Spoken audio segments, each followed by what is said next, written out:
지난주 미국 트럼프 대통령이 취임식을 했습니다. 앞에 물러난 대통령은 바이든 대통령이죠. 물러난 바이든은 천주교 신자예요.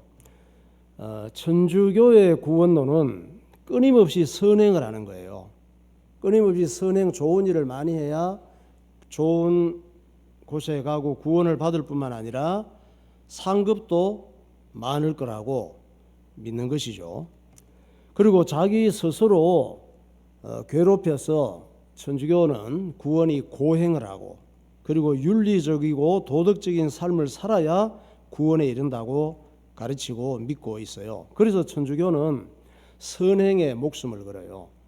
좋은 일 하는데 뛰어나요.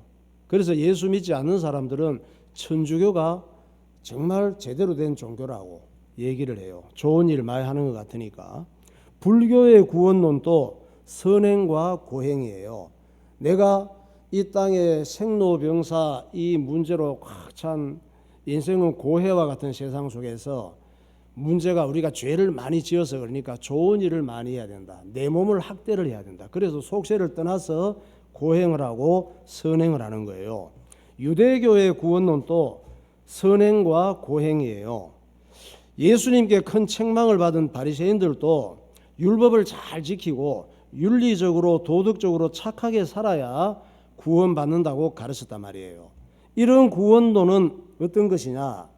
사람이 스스로 구원받는 기준을 정해놓은 것이지 구원은 이렇게 해야 구원을 받을 수 있지 않겠냐? 자기가 구원의 기준을 정해놓은 거예요. 그런데 피조물인 사람은 스스로 이렇게 살아야 구원받는 거야 하면 안 돼요. 또 스스로 뭔가를 그럴듯하게 바위를 조각해 놓고 나무를 그럴듯하게 사람 형상을 만들어 놓고 이게 바로 하나님이야 하고 섬기면 안 되는 거예요. 사람은 하나님을 만들 수도 없고 또 스스로 구원을 얻을 수도 없단 말이에요. 사람의 방법으로는. 그러니까 어때요? 결국은 구원의 조건도 지가 만들고 잘났어요. 그리고 하나님도 지가 만들고. 구원이 뭐냐? 그러면 하나님 떠난 사람이 하나님을 만나는 게 구원이에요. 그리고 구원이 뭐냐? 죄인 된 사람이 죄 문제가 해결이 되는 게 구원이란 말이에요. 그 불교에서는 평생 고행을 하고 선행을 하고 막 수없이 디스크가 걸리도록 절을 해도 죄 한 트럭도 자기들이 해결하지 못한다는 걸 알고 있잖아요. 그래서 온몸에 살이가 생기도록 고행을 하는 거야.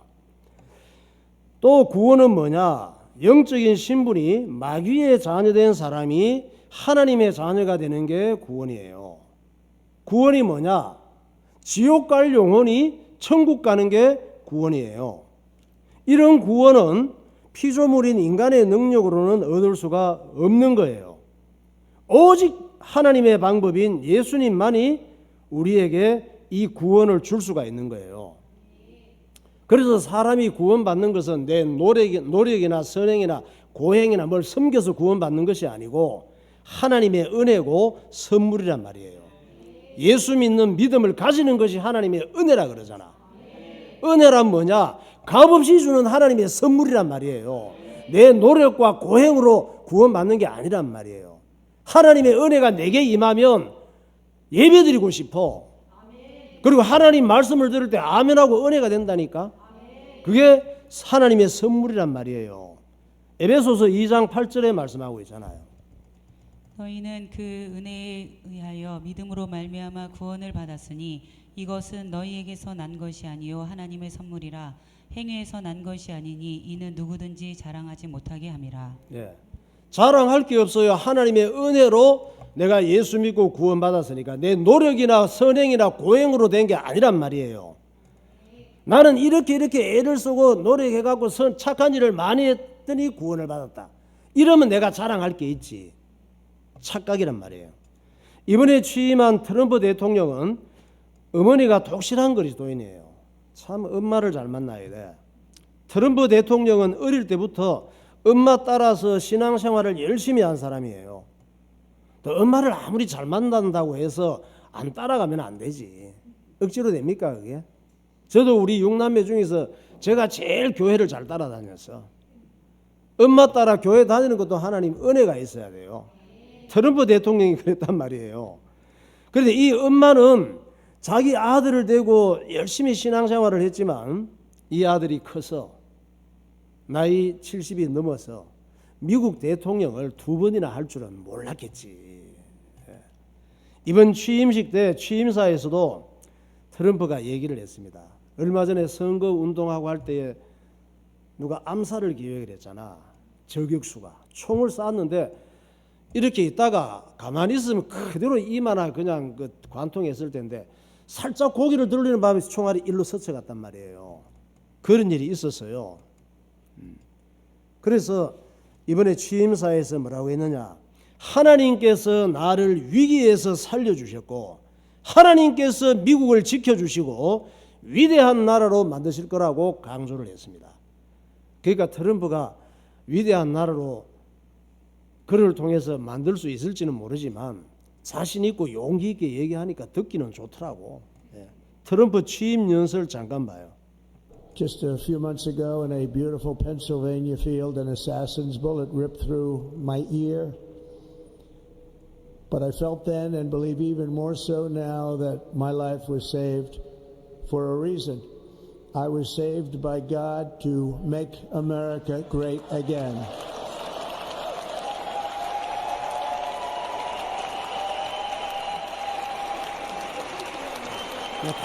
일어서서 그렇다고 저렇게 격려하고 박수를 치고 응원을 하는 거예요. 참 저런 거 보면 미국이 멋있어요. 참 청교도 국가가 맞고. 그러니까 정치를, 이 바이든 같은 경우는 참 그 미국을 사실 엉망으로 만들었어요. 미국에 사는 크리스찬들은 다 인정을 합니다. 바이든이 미국을 엉망으로 만들어 놨다고. 이번에 다시 바이든 당이 될까봐 정말 염려한 사람들이 많아요. 정치를 누가 하느냐, 이거는 정말 중요해요. 대통령에 따라서 국가를 엉망으로 만들 수도 있고 국민들을 살맛나게 만들 수도 있습니다. 이스라엘 민족들이 마카비 혁명에 성공한 다음에 BC 164년 12월에 어떤 절기를 지켰어요? 수전절을 지켰잖아요. 예루살렘 성전이 안티오쿠스 4세에게 짓밟힌 다음에 정확하게 2300일 후에 예루살렘 성전을 유대인들이 되찾는 거예요. 이 사건은 뭐라고? 다니엘 예언의 성취란 말이에요. 이런 일이 있을 것을 헬라 제국에게 예루살렘이 뺏기고 짓밟히고 2300일 후에 유대인들이 예루살렘 성전을 되찾고 하나님 앞에 예배드릴 것이 예언되어 있다니까. 다니엘 8장 12절을 보세요. 그의 악으로 말미암아 백성이 매일 드리는 제사가 넘긴 바 되었고 그것이 또 진리를 땅에 던지며 자의로 행하여 형통하였더라. 내가 들은즉 한 거룩한 이가 말하더니 다른 거룩한 이가 그 말하는 이에게 묻되 환상에 나타난 바 매일 드리는 제사와 망하게 하는 죄악에 대한 일과 성소와 백성이 내준 바 되며 짓밟힐 일이 어느 때까지 이를꼬 하매 그가 내게 이르되 2300 주야까지니 그때 성소가 정결하게 되리라 하였느니라. 다니엘은 하나님께서 자기에게 이 예언을 주셨잖아요. 감동을 주셔서 그리고 기록을 했단 말이에요. 이 예언이 언제 이루어질지는 몰라. 그런데 역사가 지나고 보니까 400년이 지난 다음에 이루어졌단 말이에요. 다니엘은 자기의 이 예언이 400년 후에 이루어질 걸 꿈에도 생각 못한 거예요. 그리고 수전절을 지킨 다음에 예루살렘에서는 유대 왕조가 드디어 독립 왕조가 세워졌다 그랬죠. 이 왕조의 이름이 하스모니안 왕조라 그랬죠. 첫 번째 왕이 노인 제사장 마따디아의 둘째 아들 시몬이라고 했습니다. 다른 형제들은 다 죽고 5 중에 이 시몬이 초대 왕이 되어서 사위 집에 갔다 그랬죠. 사위 집이 어디에 있었다고? 여리고 성 알죠?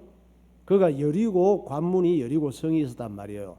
이 여리고에 사위 집에 갔다가 사위에게 암살을 당하는 거예요. 사위는 장인 어른, 왕인 장인 어른을 초청해서 좋은 시간 가지려고 초대한 줄 알았는데 장인 왕을 암살하려고 그런 계획이 있는 것은 상상을 못했지. 왜냐? 사위가 지가 왕이 되고 싶어서 장인을 죽이는 거예요. 그러나 왕이 못 되지. 자기도 처남에게 칼 맞고 죽어요. 그래서 두 번째 왕이 된 사람이 첫 번째 왕의 아들 요한 힐카누스예요. 요한 힐카누스는 왕이 되고 난 다음에 영토 확장을 위해서 뭔가 실적이 있어야 되잖아. 왕이 되었으니까 내가 이런 사람이야 보여줘야 되거든. 그래서 옆나라 에돔을 치고 승리했어요. 에돔은 조상이 누구라고요? 에서예요. 야곱과 에서 중에 에서의 후손들이 에돔족이에요. 그리고 에돔을 치고 식민지로 만들고 난 다음에 에돔 국민들을 강제로 개종시켜서 뭘로 개종시켰느냐? 유대교로. 유대교가 되려면 할례를 받아야 돼요. 할례를 받고 유대교를 가지면은 유대인으로 인정을 해주는 거예요. 그때부터 에돔 사람들이 유대교를 따르고 또 유대인의 입장이 되는데, 이때 에돔을 다스리고 있던 가문이 있었다 그랬죠. 헤롯 가문이 에돔 지역을 다스리고 있었단 말이에요. 이때부터 에돔과 헤롯 가문은 유대 나라의 식민지가 되어서 유대 왕국에다가 조공을 바치고 시달리면서 살게 되는 거예요. 이 헤롯 가문이 100년 후에 어떻게 됐다고? 로마 제국이 일어나면서 로마에 붙어서, 로마 황제 쪽에 붙어서 유대 왕국을 차지하는 거예요. 그래서 유대의 왕이 되는 거야, 이 헤롯이. 그러니까 유대 왕국의 왕은 유대인이 아니면 될 수가 없어요. 유대인들이 그냥 안 둬요. 다 자기들이 몰살당하더라도 유대의 혈통이 아니면, 또 유대인으로 인정이 안 되면 왕이 될 수가 없고 왕으로 인정을 안 하거든. 그런데 유대인들이 사람 취급도 하지 않고 무시하는 에돔 출신의 헤롯이 어떻게 유대인의 왕이 될 수가 있었을까? 그게 100년 전의 사건 때문이란 말이에요. 100년 전에 어떤 일이 있었어? 요한 힐카누스가 에돔을 치러 갔잖아. 정복을 하고 난 다음에 에돔 사람들을 전부 할례받게 해서 유대인을 만들었잖아요. 그리고 유대교로 개종을 시켰잖아. 그때는 에돔 사람들은 죽을 지경이었지. 종교까지 바꾸고 다 사람 취급을 못 받으니까. 그런데 100년 후 헤롯이 로마를 등에 업고 나도 유대인이야, 나도 유대교야, 나도 유대의 왕이 될 수 있어, 이렇게 나가는 거예요. 할 말이 없지. 유대인들이, 에돔 사람들이 또 헤롯이 이렇게 될 줄은 몰랐지. 이렇게 됐으면 유대교로 개종을 안 시킬걸. 그래서 예수님이 탄생했을 때 유대인의 왕이 나셨다고 소문이 났잖아요. 왜? 유대인이 왕이 나실 거라고 구약성경 수천 년부터 계속 예언했거든. 동방 박사들이 별을 연구하는 천문학자들이 보니까 계속 그 예언을 알고 있기 때문에 별을 연구했단 말이에요. 특별한 별을 따라오게 되면서 유대인의 왕의 별이다. 그때는 별이 큰 의미가 있었어요. 그래 와서 유대인의 왕이 어디 나셨냐고 묻고 하니까 소문이 난 거지. 헤롯 왕궁에까지 들어간 거야. 아, 유대인의 왕이 어디에 났다네? 그런 거예요. 그래서 헤롯 왕이 듣고, 아니 유대인의 왕은 난데 나하고 우리 후손들이 천년 만년 계속 해먹을 것인데 무슨 헛소리야?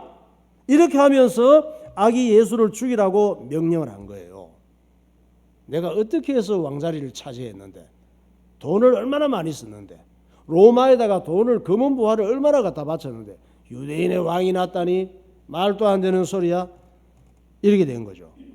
이때 아기 예수는 하나님의 사자가 꿈에 알려주셔가지고 이집트로 빨리 애굽으로 옆나라로 피신을 한 상태였어요. 그것이 마태복음 2장 1절부터 나와요. 헤롯 왕 때에 예수께서 유대의 베들레헴에서 나심에 동방으로부터 박사들이 예루살렘에 이르러 말하되 유대인의 왕으로 나신 이가 어디 계시냐? 우리가 동방에서 그의 별을 보고 그에게 경배하러 왔노라 하니 헤롯 왕과 온 예루살렘이 듣고 소동한지라.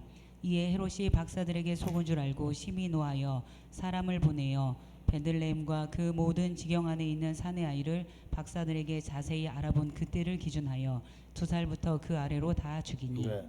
저게 왕이 자기 왕자리를 유지하기 위해서 저렇게 욕심을 내는 것 같죠. 저게 다 마귀의 역사이고 마귀가 하는 일이란 말이에요. 헤롯 왕이 베들레헴 땅에서 태어난 2살 아래 아기들을 전부 죽이는 이 사건이 우연히 일어난 것이 아니고 이미 선지자 예레미야의 예언이 이루어진 거란 말이에요. 예레미야 선지자는 언제 사람이냐? 저 사건이 일어나기 전 600년 전의 사람이에요. 그러니까 BC 600년대에 활동했던 인물이에요. 예레미야가 예언을 했어요. 베들레헴 땅에서 앞으로 수많은 엄마들이 라헬처럼 아기를 잃고 슬퍼하며 통곡하게 되는 날이 올 것이라고 예언을 했단 말이에요. 예레미야 선지자가 하나님의 감동을 받고 이 예언을 기록할 때는 언제 이런 일이 일어날지 몰랐지. 우리는 알잖아요. 언제 일어나서 600년 후에.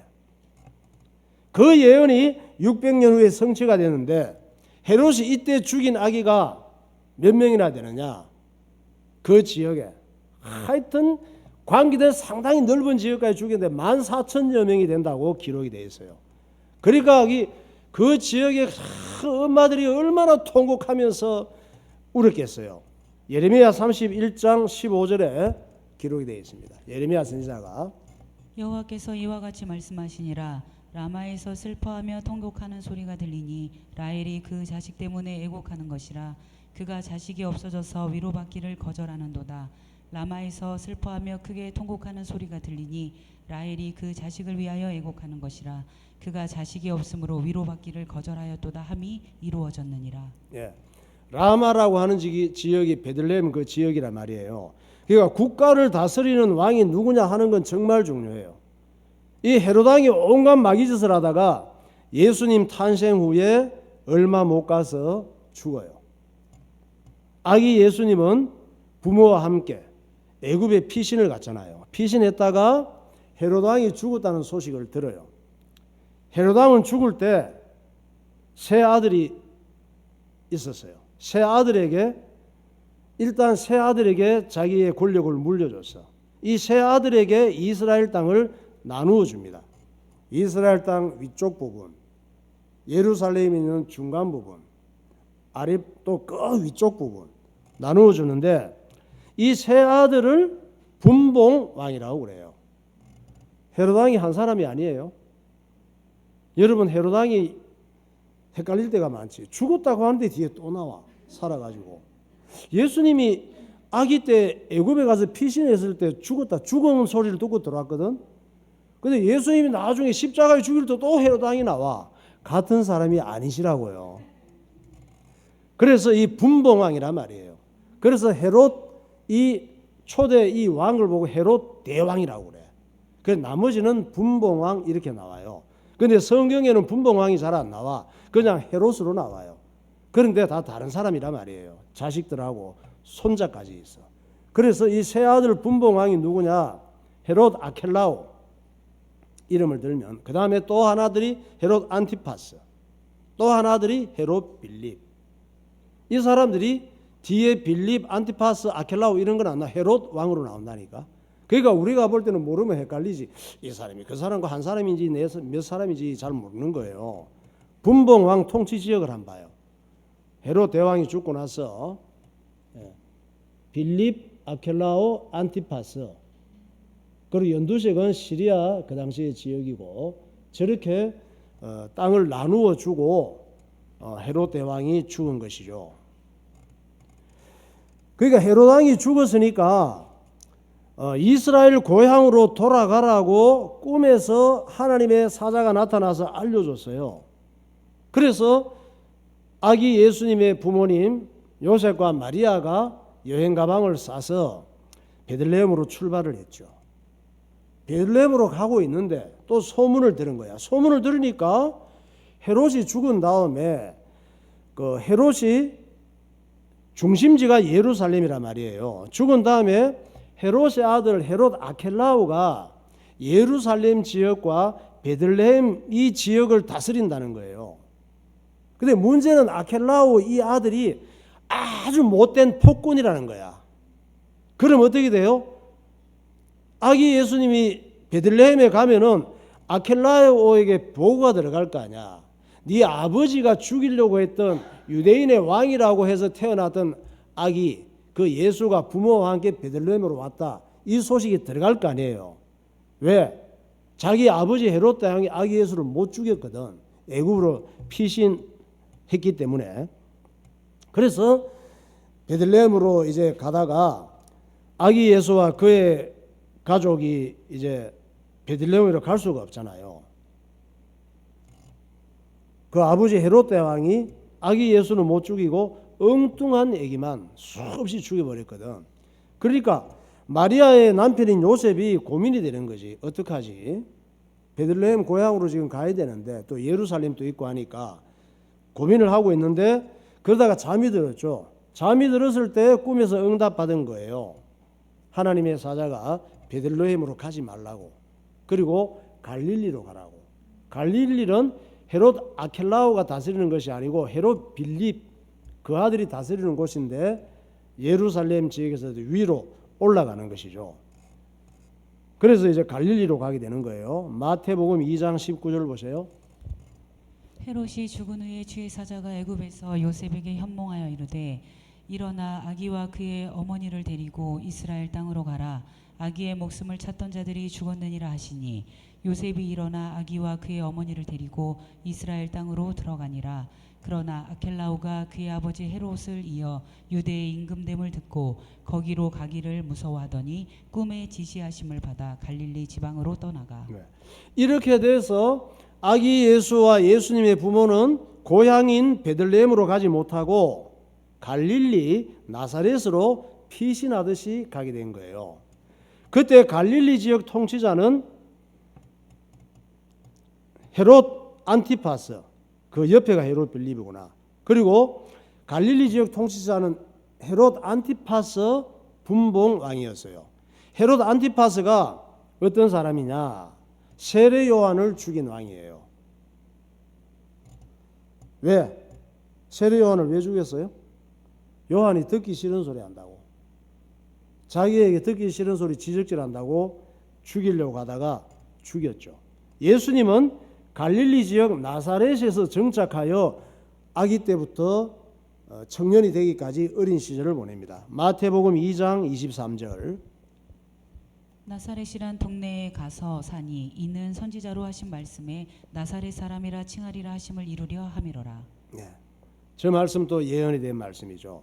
예수님이 20대 후반 청년이 되었을 때 세례 요한이 헤롯 안티파스에게 체포되어서 구속이 되는 거예요. 왜? 세례 요한이 자기가 어쨌든 헤롯 가문이 유대인의 지금 왕이잖아요. 왕이니까 유대인의 왕은 그렇게 행동하면 안 된다 이거지. 율법으로 볼 때. 그래서 이 헤롯 안티파스가 동생의 부인을 빼앗아서 왕비를 삼았다고. 그러니까 유대 왕이 그렇게 하면 되겠느냐, 잘못됐다고 자꾸 지적질을 한 거예요.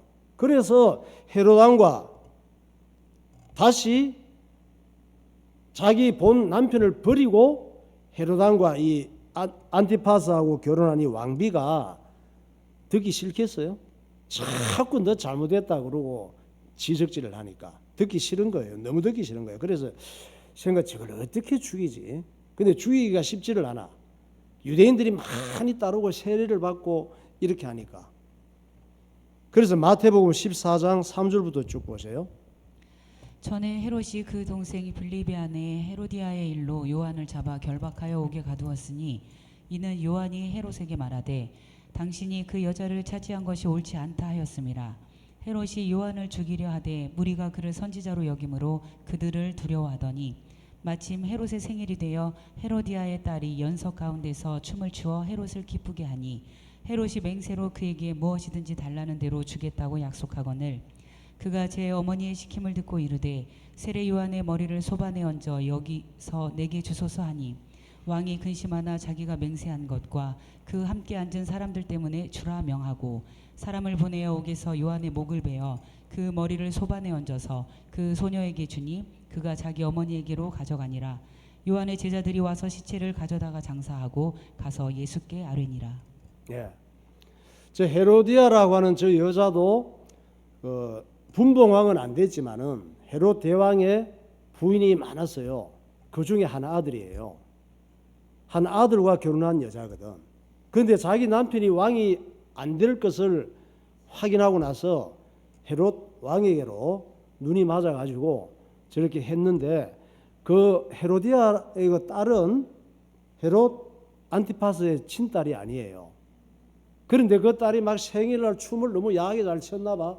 너무 감동을 받고 네 소원을 말이라 술에 취해가지고 그러면서 네가 원한다면 나라의 절반이라도 띄워줄게 이랬는데, 나라의 땅을 달라고 한 것이 아니라 헤로디아의 딸이 세례요한의 목을 담아달라고 접시에다가 이렇게 부탁을 해서 세례요한이 죽게 되는 거예요.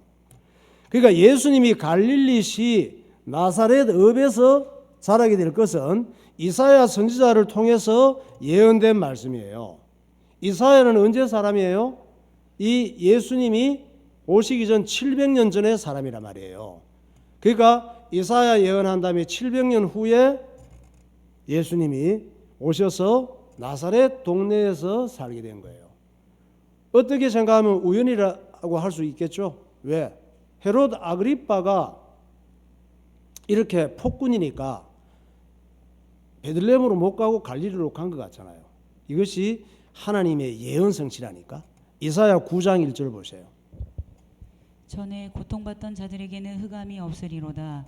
옛적에는 여호와께서 스불론 땅과 납달리 땅이 멸시를 당하게 하셨더니 후에는 해변길과 요단 저쪽 이방의 갈릴리를 영화롭게 하셨느니라.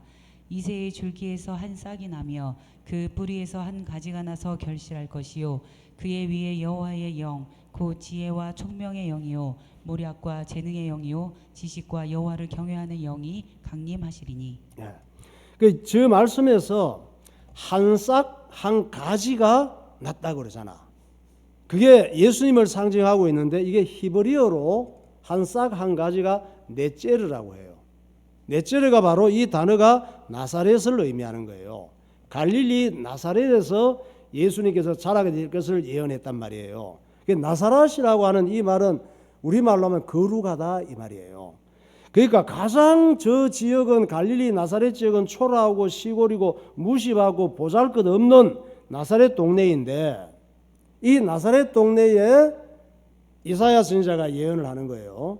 예수님 때문에 그 땅이 영화롭고 거룩한 땅이 된다는 예언이란 말이에요. 그러니까 예수 믿는 사람들은 내가 초라하고 보잘것없지만 예수 믿는 사람은 주님께서 오시면 귀하고 가치 있는 인생으로 바꾸어지는 줄 믿으시기 바랍니다. 찬양하겠습니다. 찬양하세요.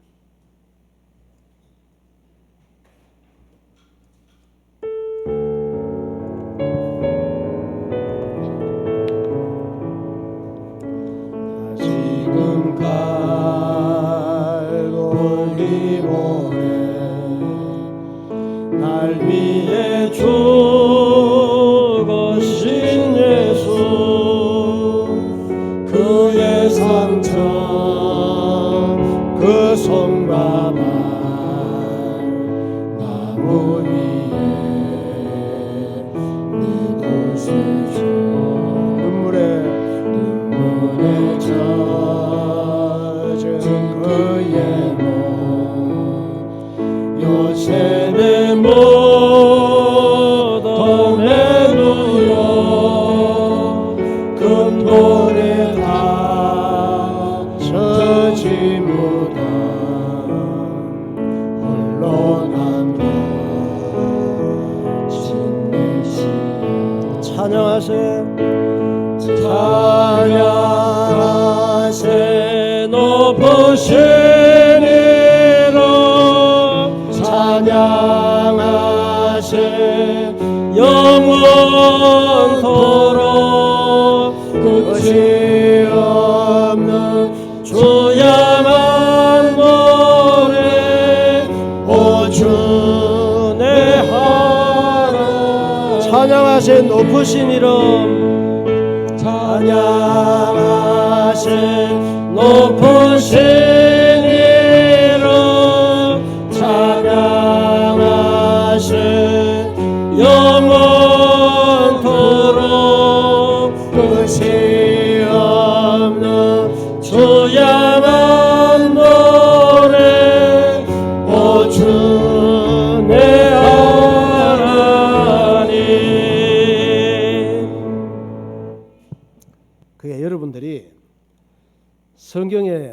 가연이가 있나? 김수영이 있어요? 성경에는 없지. 근데 이런 예언된 말씀이 성취되는 게 뭘 얘기해 주고 있느냐? 여러분들도 예수 믿고 구원받고 예배하는 자리에 있을 것을 이미 예언됐다고 보면 돼요. 그래서 하나님께서 전지전능하신 하나님께서 내가 우연히 예배하고 은혜를 사모하고 예배 안 드리면 답답해서 못 견디는 사람이 되는 게 아니에요. 하나님의 은혜가 우리에게 임한 줄 믿으시기 바랍니다. 이 사람의 우상은 자기 자신이에요. 선악과 먹은 사람은 자기 자신이 하나님 자리에 앉아서 하나님 흉내를 내고 사는 거예요. 하나님께서 목사님을 통해서 하나님 말씀을 전해줘도 이 하나님 말씀조차 자기 좋은 대로 판단을 해요. 마음에 들면 받고 마음에 안 들면 안 받고. 왜? 내가 하나님 자리에 앉아 있어서 그런 거예요. 이스라엘 민족이 옆나라 미디안군에게 7년간 속국이 됐잖아요. 7년간 속국이 되어서 조공을 바치고 좋은 거 다 뺏기고 시달릴 때가 있었단 말이에요.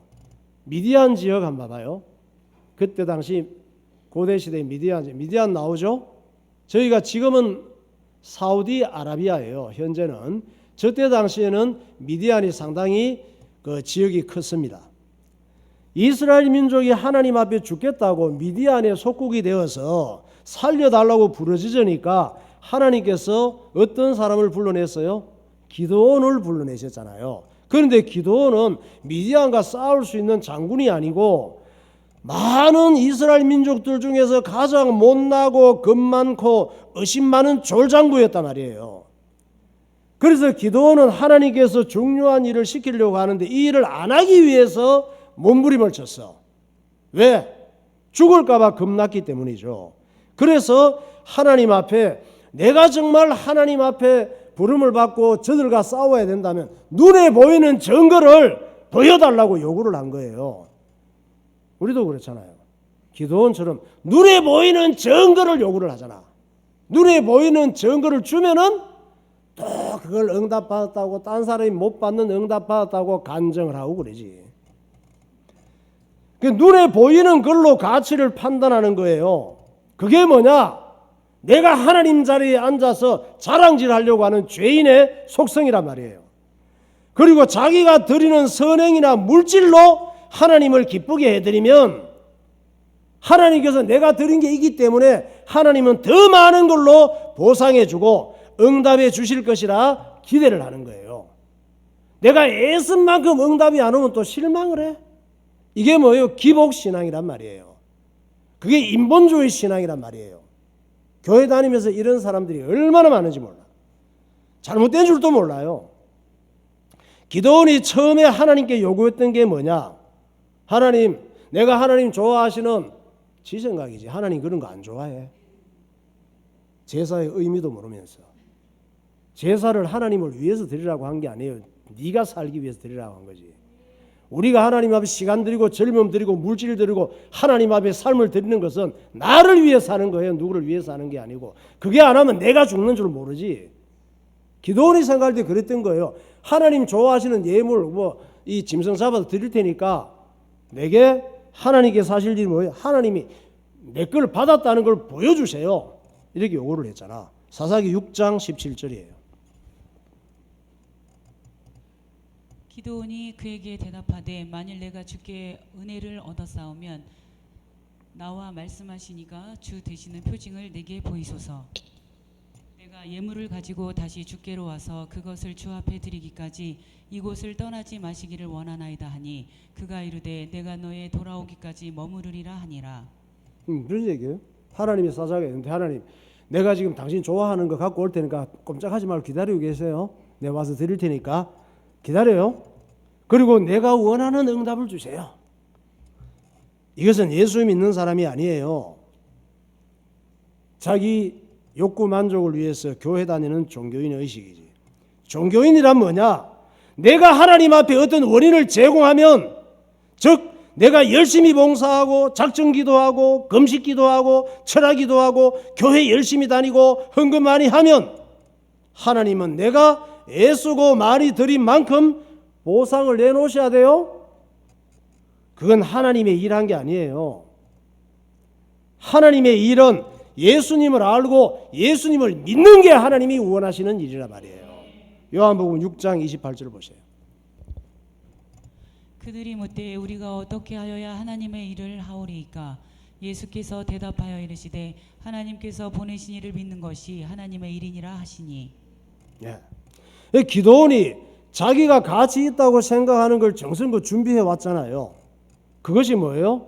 하나님께서는 이거 좋아하시지. 내가 이거 드리면 내가 원하는 거 주실 거야 해서 염소고기하고 무교병을 갖고 왔단 말이에요.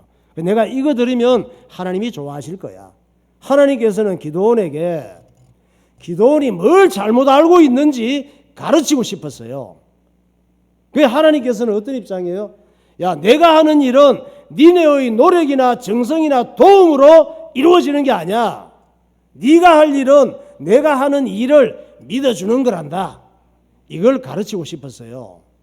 그 기도원의 역할은 어떤 역할이냐? 기도원이 우리라 그랬죠. 기도원의 역할은 어떤 여호와의 사자가 들고 있는 지팡이와 같아. 우리는 주님이 붙잡고 있는 지팡이 같아요. 우린 주님 자신이 아니고 그 지팡이가 지가 하나님으로 착각하면 안 되지. 또 지팡이 꼴이 잘났든지 못났든지 관계가 없어요. 주인이 누구냐 이게 중요한 거지. 그 지팡이는 우리와 같단 말이에요. 하나님께 붙잡힌 지팡이가 할 일, 우리가 할 일은 뭐예요? 지팡이는 예물에 닿는 거야. 예물이 있는데 그 지팡이는 한 일이 뭐예요? 가르치고 닿았잖아. 된 거잖아. 그게 중요하단 말이에요. 그 예물이 뭐예요? 희생제물. 예수님의 십자가 희생을 예수님이 제물이거든. 완전한 제물. 그걸 의미하는 거예요. 사사기 6장 21절 보세요. 여호와의 사자가 손에 잡은 지팡이 끝을 내밀어 고기와 무교병에 대니 불이 바위에서 나와 고기와 무교병을 살랐고 여호와의 사자는 떠나서 보이지 아니한지라. 그게 이 예물은 십자가에서 희생제물 대신 예수님을 의미하는데 지팡이를 예물이 됐다고 하는 건 뭐예요? 우리가 지팡이라 그랬잖아. 예물이 됐다고 하는 건 우리가 예수 믿는 걸 의미한단 말이에요. 예수님께서 십자가에서 피 흘려 죽으심으로 이루신 일을 믿는 게 중요한 거예요. 가장 중요한 하나님의 일, 하나님께서 그리스도인들에게 바라시는 가장 중요한 일은 예수님을 믿는 믿음이에요. 아멘을 했는데 예수님을 믿는다는 건 뭘 믿으라는 거지? 예수님이 하신 일을 믿는 게 하나님께서 가장 원하시는 일인데 예수님을 믿는 게 뭘 믿냐 이 말이에요. 예수님 하신 일을 인정하고 믿으라는 거예요. 예수님 하신 일을 인정하고 믿으라고. 그럼 또 예수님 하신 일은 뭐야? 아는 게 별로 없죠. 예수님 하신 일은 첫 번째, 우리 모든 사람의 죄를 깨끗하게 없애주는 거예요. 우리는 죄 한 트럭도 우리 힘으로는 없앨 수가 없어. 예수님이 하신 일은 우리의 모든 죄를 깨끗하게 없애주신 거예요. 로마서 3장 10절 보세요.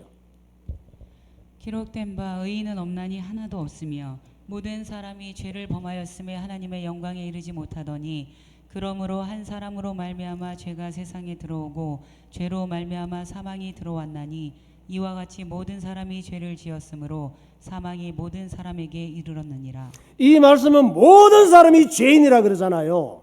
죄로 인해서 육신은 죽게 되고 육신을 빠져나간 영혼은 지옥 가게 된다는 말씀이에요. 그러니까 죄 문제가 해결이 돼야 되는 거지. 그러나 예수님께서 나의 모든 죄악을 책임지고 십자가에서 내 대신 죽으신 거예요. 이 사실을 믿기만 하면 나는 죄로 인해서 지옥까지 안 와도 된다고 말씀하잖아요. 이걸 믿으라고, 이걸 믿는 믿음이 하나님의 일이란 말이에요. 그러니까 우리의 조상 인간의 대표인 아담 때문에 모든 사람이 죄의 후손이 됐어요. 그러나 예수님은 모든 사람의 죄를 책임지신 새로운 인류의 대표셔요. 이걸 인정하고 믿으라는 거예요. 이게 예수 믿는 거예요. 로마서 5장 17절 보세요. 한 사람의 범죄로 말미암아 사망이 그 한 사람을 통하여 왕노릇하였은즉 더욱 은혜와 의의 선물을 넘치게 받는 자들은 한 분 예수 그리스도를 통하여 생명 안에서 왕노릇하리로다. 그런즉 한 범죄로 많은 사람이 정죄에 이른 것 같이 한 의로운 행위로 말미암아 많은 사람이 의롭다 하심을 받아 생명에 이르렀느니라. 한 사람이 순종하지 아니함으로 많은 사람이 죄인 된 것 같이 한 사람이 순종함으로 많은 사람이 의인이 되리라. 모든 아담의 후손들은 다 죄인이란 말이에요. 아담이 인류의 대표이기 때문에 예수님은 두 번째 아담 인류의 대표로 오셔서 우리를 예수 믿으면 죄 문제를 해결하고 의인 되게 하신다고 하나님께서 약속을 하셨잖아요. 두 번째로 예수님이 하신 일은 마귀 문제를 해결하셨습니다. 사람의 영적 신분은 마귀의 자녀라고 말씀합니다. 영적인 소속은 마귀의 자녀가 갈 곳은 당연히 지옥이지. 지옥 갈 운명이라 이 말이에요. 그걸 보고 팔자라고 그래요. 내가 바꿀 수 없는 팔자, 내 힘으로 빠져나올 수 없는 운명.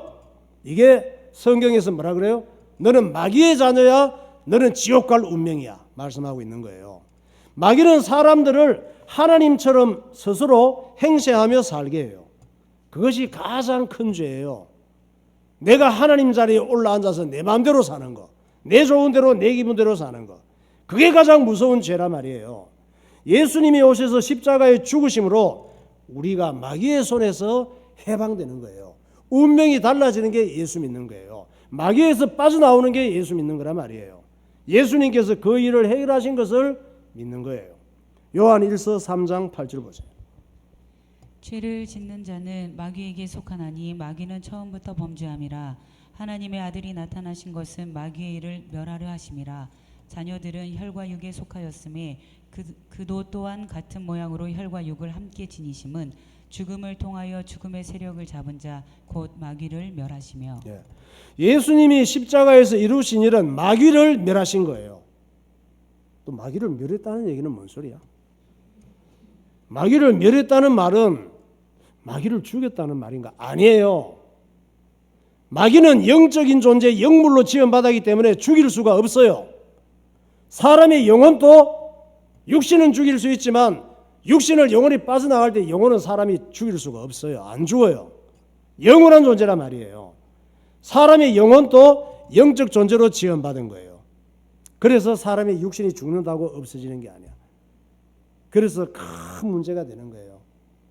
그 영혼이 너무 중요하기 때문에 하나님께서 성경을 주시고 예수님을 보내서 영혼이 구원받는 길을 열어주신 거예요.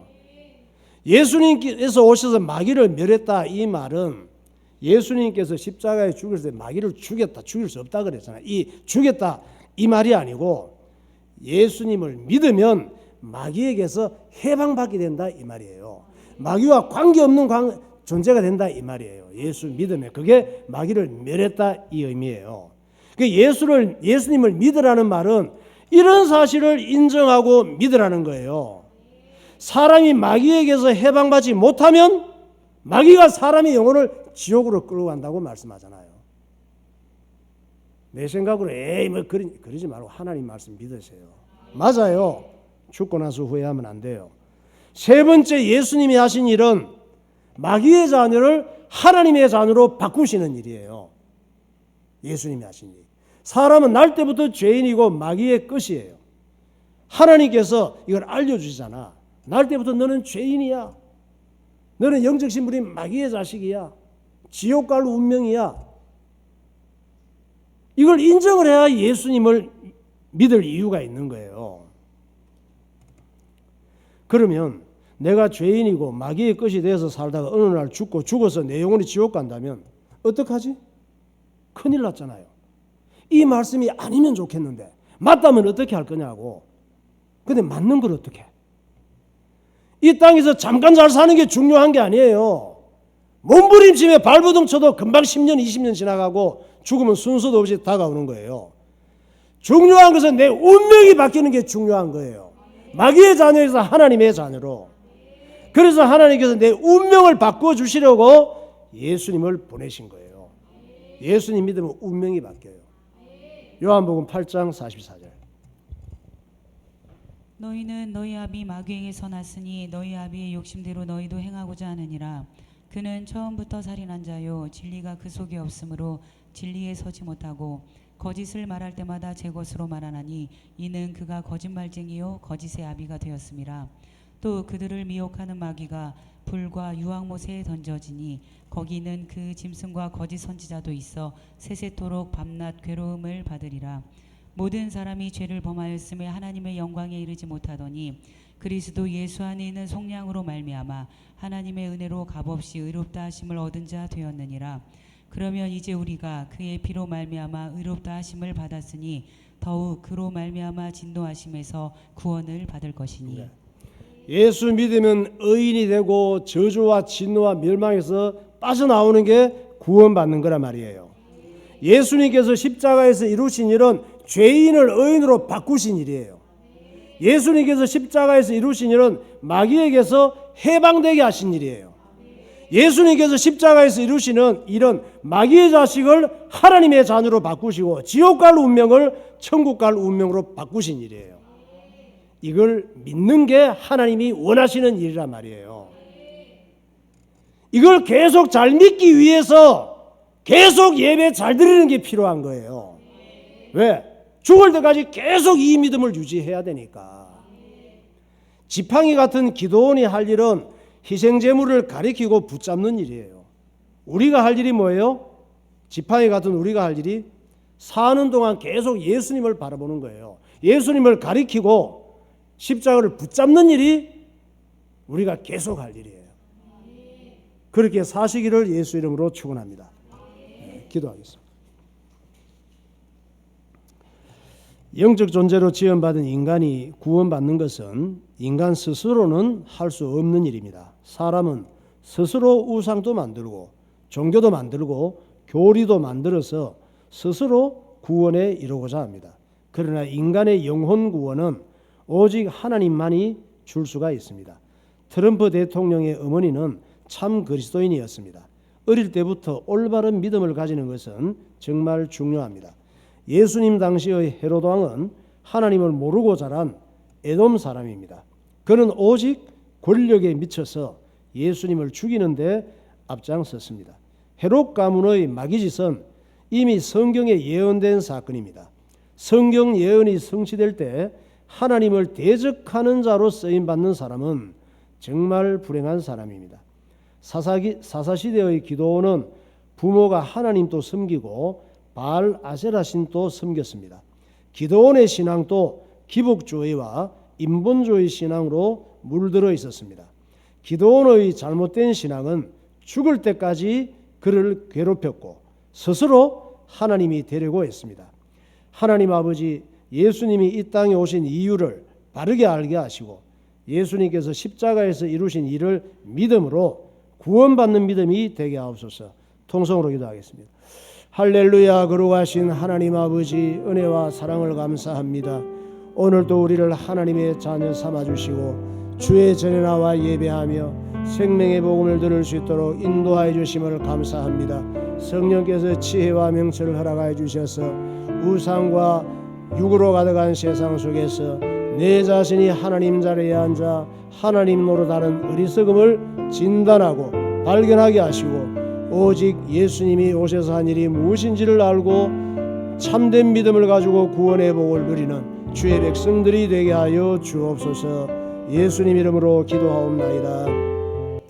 하나님 아버지 은혜를 감사합니다. 우리가 구원받은 하나님의 큰 은혜를 선물로 알고 늘 감사하며 살게 하시고 날마다 은혜를 사모하며 예배에 승리함으로 예수님이 누구신지 깊이 알고 끝까지 오직 예수로 살아가는 주의 백성들이 되게 하여 주옵소서.